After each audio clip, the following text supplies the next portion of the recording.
Bonsoir, bonsoir, bonsoir, bonsoir.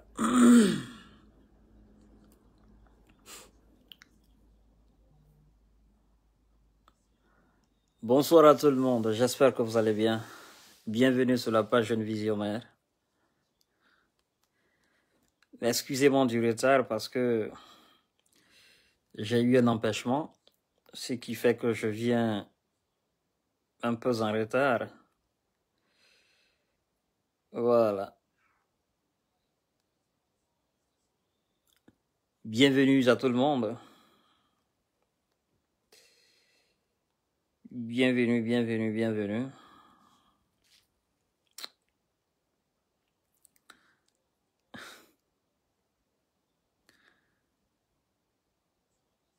Bienvenue les amis, partagez la vidéo. On va aller plus rapidement.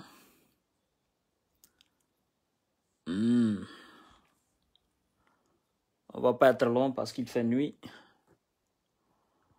Mais je tenais absolument à apporter quelques précisions avant de me coucher. Donc bienvenue à tout le monde, partagez le live.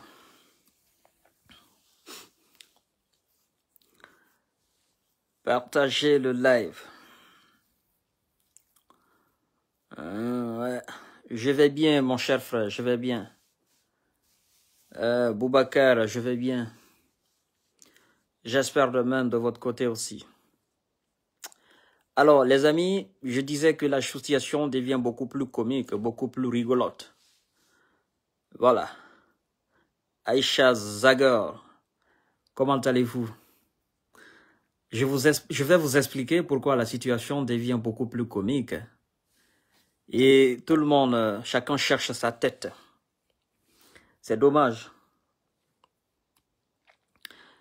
Le très pertinent général Fama, nous sommes en deuil. Nous venons de perdre l'unique fille du feu président Ahmed Sékou Touré, Madame Aminata Touré. Évidemment, je sais bien. Je sais bien, mon cher. Moi-même, c'est ma maman. Comme toi, tu le sais déjà, le très pertinent. Tu sais que tous les noms Aminata, ce sont mes noms, ce sont mes mamans. Voilà, ce sont les homonymes de ma maman, paix à son âme. Alors, nous disons effectivement paix à l'âme de notre regrettée sœur, notre regrettée maman, notre regrettée cousine, tante, tout simplement, notre regrettée maman, Aminata Touré, la fille évidemment de Ahmed Sékou Touré, l'unique fille, c'est évidemment ça. Et écoutez, la mort c'est le conducteur sine qua non de la vie. On ne peut pas empêcher la mort. Nous tous, nous allons mourir. Paix à son âme, que l'Éternel des armées, Dieu, l'omnipotent, l'omniscient, l'omniprésent, le capable, l'accueille dans son paradis éternel. Amen.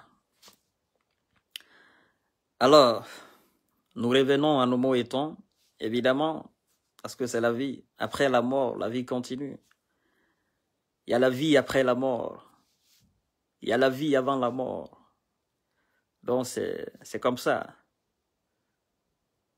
Nous sommes venus pour un voyage, pour un objectif. Chacun passe son temps. Et après, voilà, dès que c'est fini, quoi. On n'y peut rien.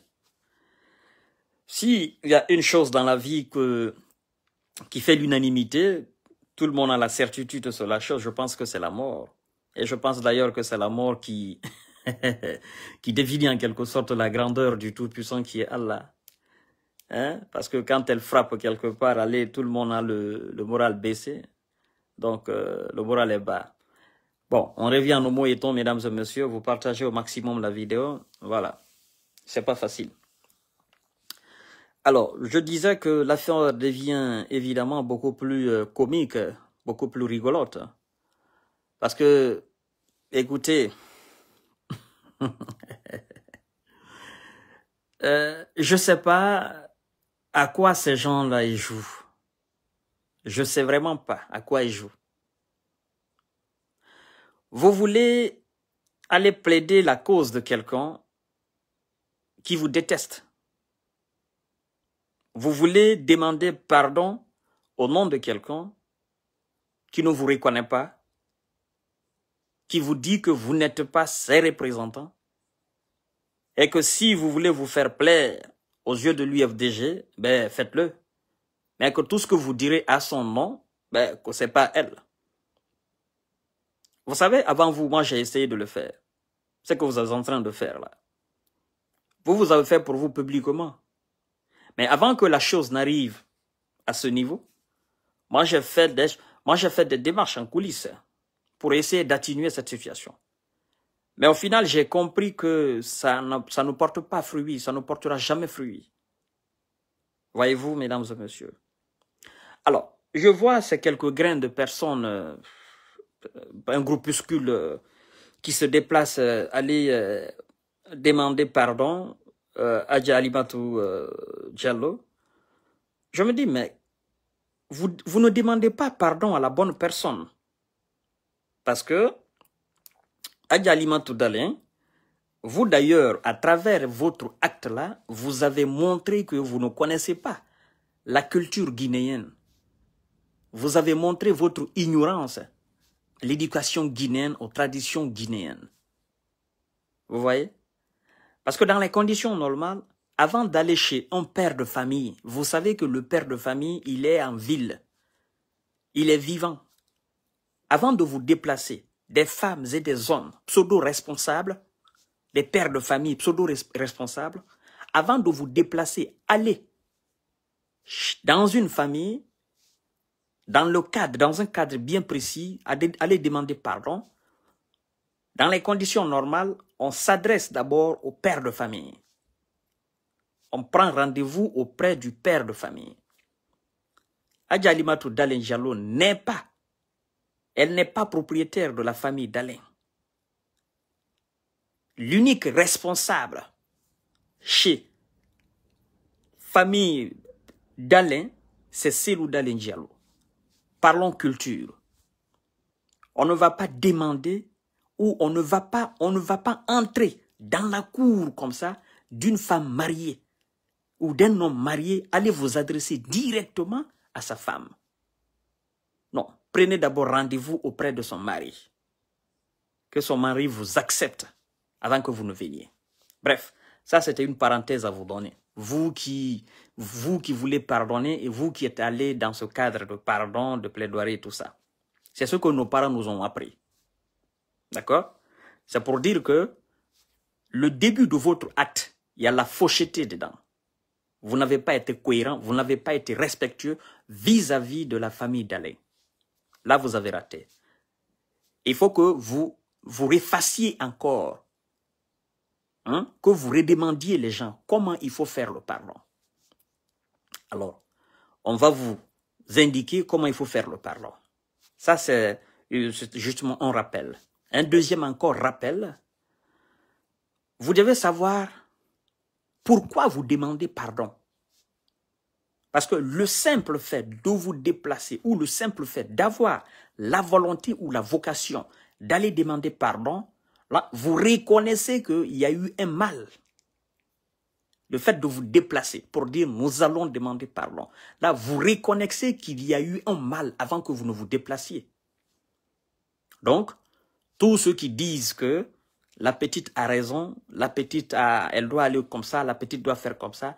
Là, à travers l'action de vos compatriotes ou de vos concitoyens ou de vos comilitants, disons comme ça, vous devez comprendre qu'il y a eu tort, vous devez comprendre qu'il y a eu du mal. C'est pourquoi ils se sont déplacés. Eux, ils ont pensé qu'il faut aller demander pardon.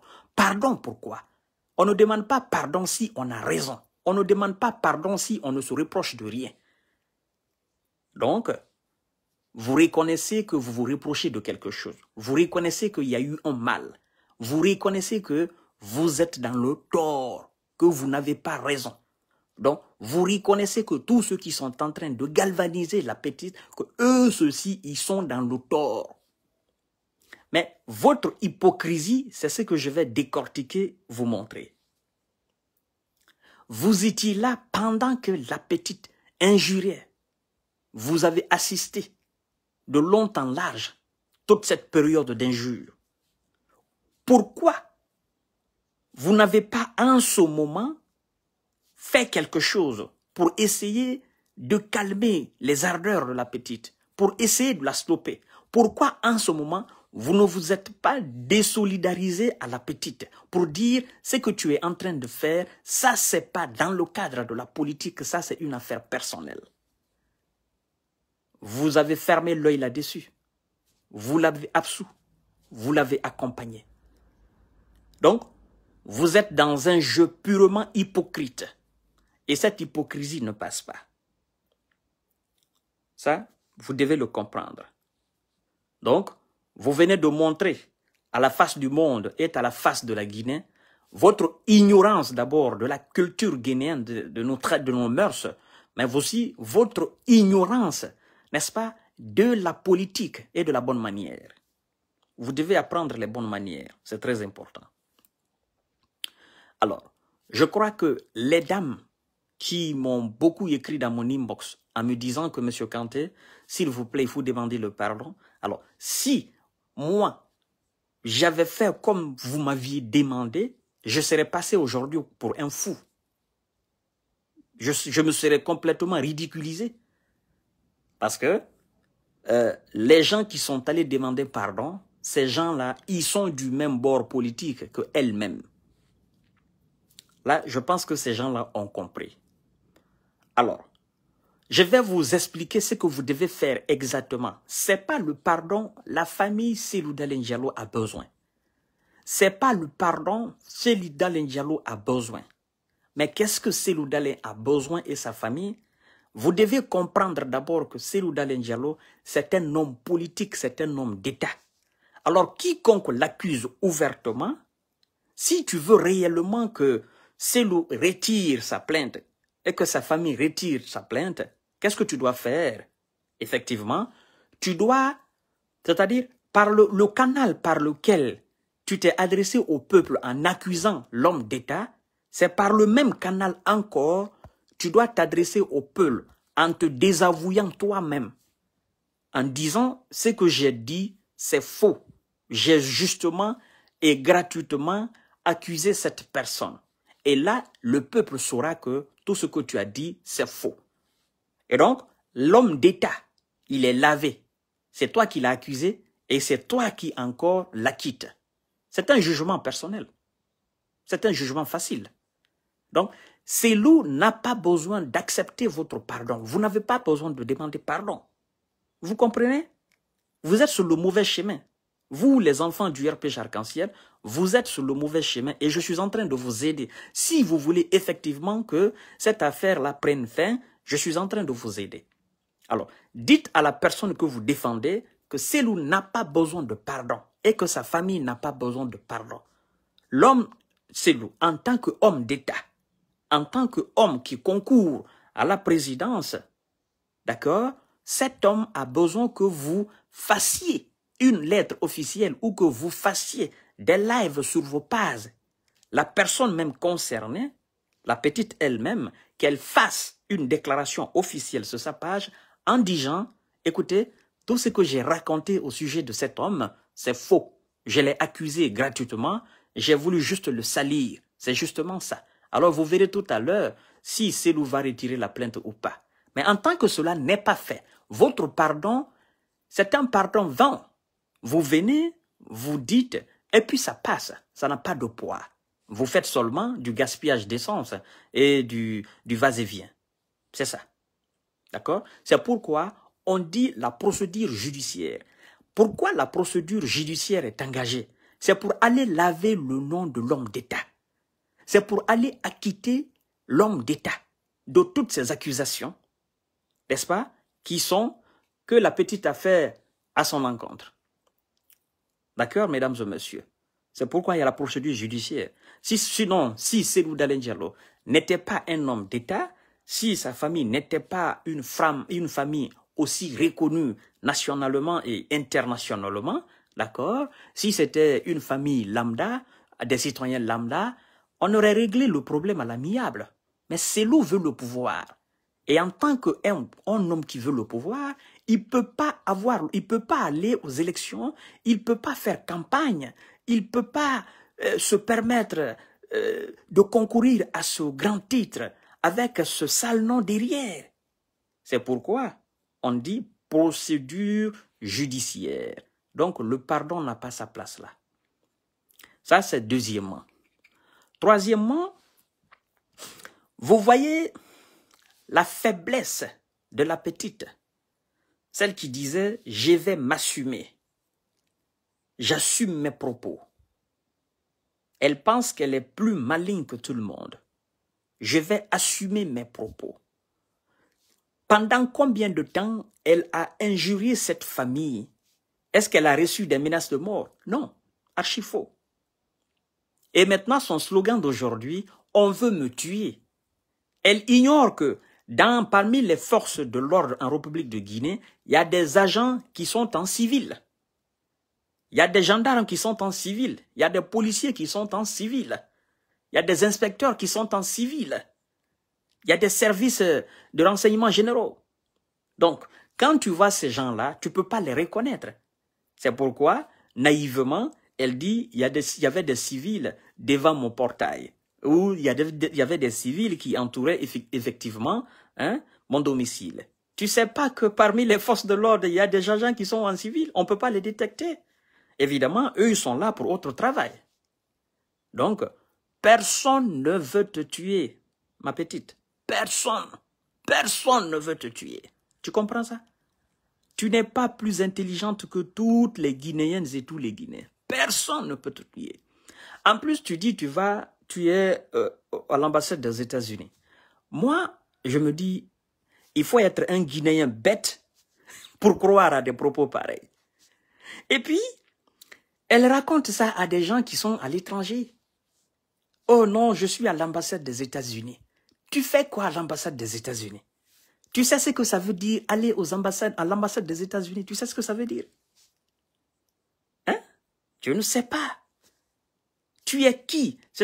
Toutes ces personnes qui se posent la question, mais est-ce qu'elle est à l'ambassade des États-Unis? Vous devez vous poser la question de savoir qui elle est pour avoir la protection de l'ambassade des États-Unis.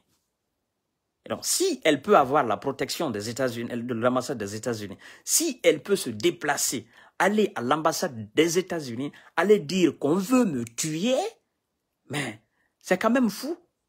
Vous aussi, vous qui êtes en Guinée, vous les mamans, vous les jeunes filles, vous pouvez vous lever demain avec ce même motif, courir, aller à l'ambassade des États-Unis, aller dire qu'on veut me tuer. Vous comprenez? Vous allez voir, faites l'expérience là. Parce que si elle est partie, soi-disant, si elle est partie à l'ambassade des États-Unis, c'est ce slogan-là. Maintenant, moi, je vous demande, vous qui me suivez là, parmi vous, il y a des jeunes filles de Conakry là. L'ambassade des États-Unis, vous connaissez là où ça est. Prenez demain votre enfant ou votre soeur, courez, allez-y là-bas, dites aux gardes à la rentrée là, à la rentrée de l'ambassade des États-Unis, dites là-bas qu'on veut me tuer, criez, oh, on va me tuer, sauvez-moi, sauvez-moi, on va me tuer. Vous allez voir si l'ambassade va ouvrir sa porte. Vous allez voir si on va vous prendre. Si c'était comme ça, mais il y a longtemps, toutes les Guinéennes et tous les Guinéens seraient déjà à l'ambassade des États-Unis. Tout le monde serait déjà parti aux États-Unis. Mais il faut être naïf pour comprendre cela. Il faut être vraiment bête pour croire à cela. Elle est qui pour aller, à l'ambassade des États-Unis? Moi, sincèrement, ça me fait rire. Je me dis, oh bon sang de Dieu, il faut que les gens sortent. L'ambassade des États-Unis est plus sécurisée, plus construite, plus costaud que l'ambassade de France.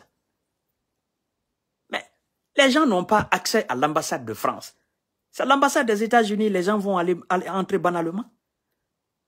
Parce que je pense que cette affaire-là même, l'ambassade des États-Unis va communiquer là-dessus. Ah, écoutez, je vais vous expliquer, vous allez comprendre, terre à terre. Quand tu as la nationalité américaine, double nationalité, tu es guinéen et tu as la nationalité aussi américaine. Tu viens en Guinée, tu vas te déclarer à l'ambassade des États-Unis pour dire que je suis rentré dans ce pays.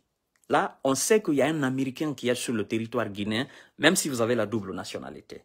Et donc, même si maintenant vous êtes malade, vous pouvez aller vous soigner à l'ambassade des États-Unis. S'il y a un problème, par exemple en Guinée, d'accord, vous pouvez directement vous donner votre adresse, là où votre domicile, vous donnez à l'ambassade des États-Unis. S'il y a un problème dans le pays, c'est vous, on va chercher parce que vous êtes citoyen américain, même si vous avez la double nationalité, même si vous avez la nationalité guinéenne.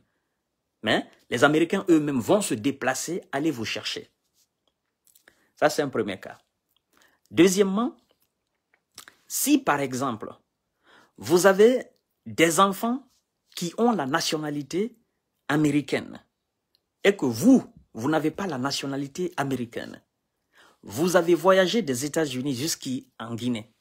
Vous êtes rentré en Guinée avec les 2 enfants ou un enfant qui a la nationalité américaine, mais vous n'avez pas encore la nationalité américaine. Alors, vous allez déclarer votre enfant à l'ambassade des États-Unis. Maintenant, s'il y a un problème majeur dans le pays, il y a un cas de maladie par exemple, c'est l'ambassade des États-Unis qui va prendre, c'est-à-dire la responsabilité de votre enfant parce que c'est un Américain, pas vous. Vous comprenez? Maintenant, s'il y a un problème très très grave dans le pays, un problème de guerre par exemple, un problème de rébellion et tout ça, maintenant, les Américains peuvent vous sauver. Parce que votre enfant qui a la nationalité américaine et vous qui avez un autre papier qui est différent de la nationalité américaine, on peut vous sauver. Parce qu'on sait que même si on ne vous sauve pas, vous avez la possibilité de rentrer aux États-Unis. Donc, on vous envoie. Mais en grande partie, à cause de qui? De votre enfant. Maintenant, la question que les Guinéens doivent se poser, a-t-elle la nationalité américaine? Elle dit qu'elle est avec un enfant. Cet enfant a la nationalité américaine. Elle a quel papier? Son enfant a quel papier? Maintenant, ça c'est dans le domaine du papier. Maintenant, il y a un autre aspect que vous devez comprendre. Quand on est dans son pays, qu'on veut entrer dans une ambassade pour demander la protection, il faudrait qu'on ait d'abord un certain titre dans le pays. Vous voyez les Sékou Dalein Diallo, ils peuvent fuir, aller se réfugier à l'ambassade des États-Unis. Alpha Condé l'a fait. D'accord? Les Sidiya, par exemple, ils peuvent fuir, aller à l'ambassade pour demander la protection. Mais un citoyen lambda, tu fuis pour aller à l'ambassade. Maintenant, tu vas avec quel motif? Tu vas demander l'asile là? Tu vas dire qu'on veut me tuer? Qui veut te tuer? Est-ce que tu as un problème avec l'autorité? Est-ce que tu es ségrégué pour ta religion? Est-ce que tu es recherché pour ton opinion politique? Parce que pour demander l'asile, il y a aussi 4 procédures. D'abord, l'asile politique, hein, premièrement. Et puis, il y a la ségrégation aussi à cause de ta religion. Effectivement, il y a aussi l'excision, il y a son appartenance ethnique. D'accord? Maintenant, dites-moi, elle est dans quel cadre? L'asile politique? L'asile basé sur le sexe, sur le genre? D'accord? La religion ou l'appartenance ethnique? L'appartenance ethnique, certainement, qu'elle dira, elle est Peul. Mais elle est ségrégée, elle est recherchée par qui? Elle est recherchée par la communauté Peul? Non. Il n'y a pas de communauté Peul qui la recherche. Elle est en Guinée, ça fait combien d'années? Hein? Pendant tout ce temps, elle est en Guinée, il y a combien d'années? On ne l'a pas recherchée. Il n'y a pas de travail, il n'y a pas de menace de mort, il n'y a absolument rien. Donc, il faut être intelligent, réfléchi pour comprendre qui doit rentrer à l'ambassade des États-Unis, qui doit avoir la protection de l'ambassade du Mali. Parlons d'abord de l'ambassade de Sierra Leone ou de Libéria avant d'aller toucher l'ambassade des États-Unis. Moi, ça me fait rire. Billahi, ça me fait rire, mesdames et messieurs. Et il y a des Guinéens en Guinée qui croient à cela. C'est pitoyable, c'est pathétique. Demandez les Américains, vos frères qui sont aux États-Unis, demandez-les. Ils vont vous expliquer. Et vous allez mieux comprendre. Avant de croire à des paroles tendancieuses et narracieuses pareilles. Effectivement. Alors, Ça, c'était par rapport à cette affaire des ambassades. Partagez le live. Maintenant, il y a un aspect beaucoup plus grave encore. Vous savez, quand on dit la justice, il y a des gens qui ne savent pas ce que c'est que la justice. Mais il faut qu'ils comprennent ce que c'est que la justice. Une justice forte qui est dans votre dos, cette justice peut mettre jusqu'à 20 ans, 30 ans. Mais le jour qu'elle mettra main sur toi, vous irez directement en prison. C'est le cas du petit Ousmane Niolé. On l'a condamné sous l'ère d'Alpha Condé. Mais est-ce qu'après Alpha Condé, on a dit que le mandat était annulé? Non. N'est-ce pas? Il a été repris à l'aéroport. Et il est aujourd'hui en prison. Donc, au fur et à mesure que cette petite essaye de larguer la justice, elle est en train de s'enfoncer beaucoup plus dans les ténèbres de l'enfer. Évidemment. Parce que les procureurs, le procureur qui est là aujourd'hui, elle a insulté le procureur là, par rapport au dossier de son jeune frère. Évidemment, elle s'est attaquée à Bala Samoura. Elle s'est attaquée au président de la République, avec une certaine manière, un certain ton. Vous comprenez? Donc, c'est une procédure judiciaire. Moi, je me dis, mais c'est une victoire quelque part de la famille d'Alain. Parce que la personne qui se disait, je m'assume, j'assume mes propos, j'irai jusqu'au bout. Si cette personne vit aujourd'hui en mode fugitive, mais c'est une victoire pour la famille d'Alain. D'Alain ne vit pas en mode fugitif. Sa famille ne vit pas en mode fugitif. Qui vit en mode fugitif? N'est-ce pas? C'est elle. Alors, on n'a même pas fait d'abord le jugement. On n'est pas allé encore au procès. Hein? Il y a la victoire de la famille d'Alain. C'est que elle, aujourd'hui, elle ne peut pas faire de live. D'accord? Elle ne peut pas sortir dehors. Conakry, elle ne peut pas. Et ceux qui... Il faut que j'explique ça aux gens. Ceux qui donnent asile, quand je dis asile, ceux qui protègent, ceux qui hébergent une fugitive ou un fugitif seront complices demain dans la procédure judiciaire. C'est comme vous gardez un criminel qui est recherché par la République, par la justice. Vous gardez par exemple un malfaiteur qui est recherché, il y a un mandat contre lui. C'est comme on dit, même si vous ne volez pas, mais si à partir du moment vous gardez des objets volés d'un voleur et vous savez que c'est du vol, effectivement, vous avez votre part de responsabilité dedans. Donc, ceux qui ont été soudoyés pour cacher cette petite, le jour qu'on mettra main sur elle, si c'est chez vous, vous aurez votre part de responsabilité dedans et vous serez traduit devant la justice. Parce que vous ne connaissez pas encore les procédures judiciaires. Maintenant, je vous informe, vous allez comprendre. Vous êtes complice là-dedans.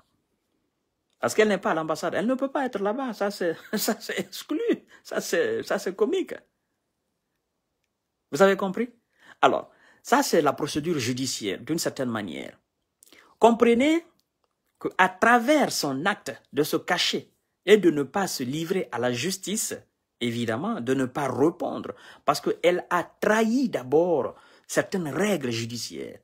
Parce qu'il y a été dit depuis le 11 novembre 2021 de cesser des activités allant dans la diffamation et dans l'accusation gratuite de ses victimes, Cellou Dalein Diallo et sa famille. Elle n'a pas cessé, elle a continué. Donc, elle a bravé la justice. Elle a sous-estimé la justice. Elle dit, je m'en fous de la justice. Donc, il y a affaire dans affaire. C'est-à-dire, il y a affaire de la famille de Cellou, mais aussi, le fait qu'elle a entravé la justice, c'est-à-dire le fait qu'elle a sous-estimé la justice, donc ça fait une affaire de plus. On va la juger par rapport à ce qu'elle a fait, mais aujourd'hui, la justice va régler son compte du fait de sous-estimer la justice. Est-ce que vous comprenez un peu? Parce que la justice dit, il ne faut pas faire ceci. Nous sommes dans une procédure, il ne faut pas faire ceci. Toi, tu dis, non, je m'en fous de ce que vous me donnez comme ordre, je vais le faire. Et donc, c'est-à-dire, vous mettez la justice de côté, vous vous foutez de la justice et vous continuez à faire ce que la justice vous interdit de faire. Vous comprenez, mesdames et messieurs? Ça devient beaucoup plus grave. Encore une dernière chose, ou une avant-dernière chose, c'est que dans la procédure judiciaire, Il y a 2 personnes qui sont citées. Elle et son jeune frère. Les 2 sont convoqués.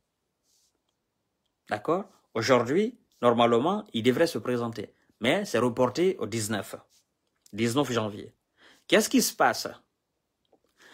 Le fait de se cacher et de ne pas se montrer, de ne pas se livrer à la justice, elle trahit son jeune frère. C'est que les gens ne comprennent pas. Elle laisse son jeune frère seul face à la justice. Là, maintenant, ce n'est pas l'harmonie fraternelle. C'est chacun pour soi, Dieu pour tous. Elle trahit son jeune frère parce qu'elle est citée dans le même dossier que son jeune frère. Elle laisse son jeune frère dans son triste sort. Vous comprenez? Donc ça veut dire que face à la souffrance, la grande sœur a laissé le petit frère là-dedans. Impossible. Non, non, non, non. Je ne pouvais pas imaginer que, après toute cette arrogance, toute cette ostentation, qu'elle pouvait trahir son propre jeune frère. Son jeune frère à elle, qu'elle pouvait trahir son propre jeune frère. Parce qu'à 2, normalement, il devrait avoir la force face à la justice. Mais là, elle vient de trahir, flagrant délit. Elle vient de trahir son jeune frère. Et donc le petit, si sa sœur n'est pas vue, d'ici le 19, le petit fera face encore à la justice. Et le petit sera encore condamné. On ira encore au procès. Le petit sera tout seul là. Parce que lui, le petit, lui, il est déjà à la maison centrale. Et il fera tout seul. Face à la prison, face à la justice. Face aux avocats. Comment, ma petite, tu as pu trahir ton jeune frère? Comment tu as pu trahir ton jeune frère face à la justice? Comment? N'est-ce pas, tu as laissé le lait, c'est lui qui a pris? N'est-ce pas, c'est ton frère de sang? Il fallait dire au moins, non, je ne peux pas laisser Nielé. C'est toi qui amenais le manger. Tu as montré ton amour. Parce que là, tu étais encore tranquille. Tu as montré au petit que tu l'aimais. Tu as montré au petit que tu es avec lui. Mais maintenant que c'est le tour d'affronter la justice, tu te dis, non, petit, bon. Chacun pour soi, Dieu pour tous. Hein. Moi, je me cherche. Écoute, voilà, tu feras face à la justice seul. Là, on n'est pas frères. Non. J'ai pas utilisé ta bouche pour insulter. Moi, j'ai ma bouche, tu as ta bouche. Donc, sincèrement, je me casse. Et c'est là, vous comprenez, l'ampleur de la situation. C'est pourquoi quand on vous dit souvent de vous ressaisir, il est très bon de vous ressaisir. Quand on vous dit de faire très attention, il est très bon de faire très attention. Quand on vous dit d'écouter les bons gens, il est très bon d'écouter les bons gens. Je suis sorti ici combien de fois? J'ai dit à la petite, ma sœur, si tu n'arrêtes pas, si tu ne fais pas attention, tu passeras pour une folle. Il faut stopper pendant que les gens te disent de stopper. C'est comme un danseur. On dit souvent, il faut danser en tant que la musique, la radio est allumée, en tant que la musique joue. Mais la musique s'est arrêtée. Tout le monde t'a dit d'arrêter, tout le monde t'a dit de stopper, tout le monde t'a conseillé, tu n'as pas accepté. Maintenant, tout le monde s'est tu. Et qu'est-ce qui s'est passé? Tu danses toute seule. Et là maintenant, tu passes pour une folle aujourd'hui. Parce que tous ceux qui parlent à ton nom, même tes propres collaborateurs, tes propres gars du parti, tes propres sœurs du parti, ils se sont désolidarisés. C'est pourquoi ils se disent, ben écoutez, on va les demander pardon. Écoutez, ceux qui n'ont pas compris l'acte aussi de Hadji Alimatou Dalin, qui dit souvent que Hadji Alimatou ne devrait pas recevoir ses enfants, écoutez, elle les a juste écoutés, ça ne change rien. Quand je vois les Moussa de Zebour, qui va s'arrêter comme un garde-corps derrière Hadji Alimatou, je me dis, l'image est belle, hein? Ça fera le tour du monde. Tu sors de prison directement, tu vas tu vas prendre ta liberté dans la cour de Cellou Dalein Diallo. L'image elle est belle, sincèrement. Et puis tu vas t'arrêter comme un général qui garde, n'est-ce pas? Comme un général qui garde une première dame. Évidemment. Évidemment. C'est ça ton rôle. Tu es arrêté gaillardement comme ça, tu prends la photo. Et puis, voilà. C'est là où se trouve ta place. Tu dois effectivement garder cette belle dame-là.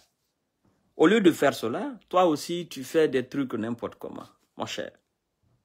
Donc, mesdames et messieurs, ce sont ces précisions que j'avais à apporter. Vous allez partager au maximum la vidéo. Et puis, on se reprendra demain, Inch'Allah. Évidemment. Et je profite de l'occasion pour dire aussi à toutes nos sœurs et à tous nos frères qui injurient matin, midi, soir sur les réseaux sociaux. Il faut arrêter. Parce que ça ne blague plus en Guinée.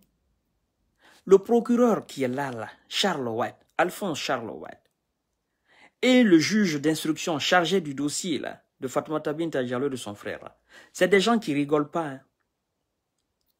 Arrêtez d'insulter. Parce que vous savez, c'est les plaintes qui vont descendre maintenant. Voyez-vous, le gars de Cancan là maintenant, il a diminué. Et je crois d'ailleurs qu'il va arrêter. Parce que on a encore ces vidéos, là où il insulte gravement les gens. Et qui sait, si après le dossier de Fatoumata Binta et de ces gens-là, qui sait si ça sera son tour? Je crois qu'en disant qui sait ça sera son tour, il va peut-être sortir de Cancan demain. Parce que lui, il incite à la haine. Lui, il fait autre chose qui est très différente des injures. D'accord? Mais je crois que il va changer de langage. Et ça me fait plaisir parce que vous savez, en réalité, je me dis que on aura peu de personnes maintenant sur la toile. Parce qu'il y a des gens qui ne peuvent pas faire des lives sans insulter.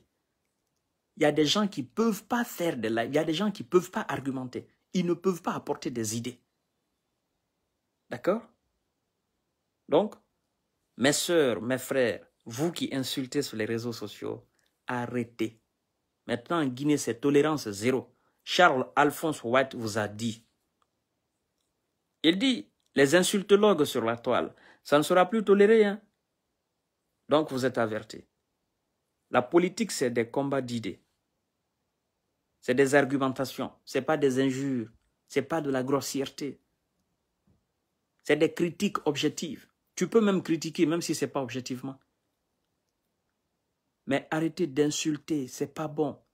Ce n'est pas le rôle d'un homme digne ou d'une femme digne. Ce n'est pas normal. Donc, à cause des actes ignobles comme ça, une sœur et un frère se trouvent aujourd'hui séparés. Il y a trahison aujourd'hui entre une sœur et un frère. Une sœur a délaissé complètement son jeune frère dans la main de la justice. Une sœur refuse aujourd'hui de s'arrêter aux côtés de son frère et d'affronter la justice guinéenne. C'est une trahison totale. Ouais. Donc, merci beaucoup. Je vous aime, je vous adore. À demain, Inch'Allah. Vous qui allez suivre le live après, vous allez partager au maximum. Nous sommes dans la sensibilisation, nous sommes dans l'éducation, nous sommes dans la rééducation, nous sommes dans l'information et non dans la désinformation. Nous sommes dans ce combat pour la cohésion, pour l'entente, pour le développement et pour la stabilité en Guinée. Comme disait Carlos Fuentes, que nous ne sommes venus dans ce monde que pour se connaître. La terre nous est donnée que pour un temps.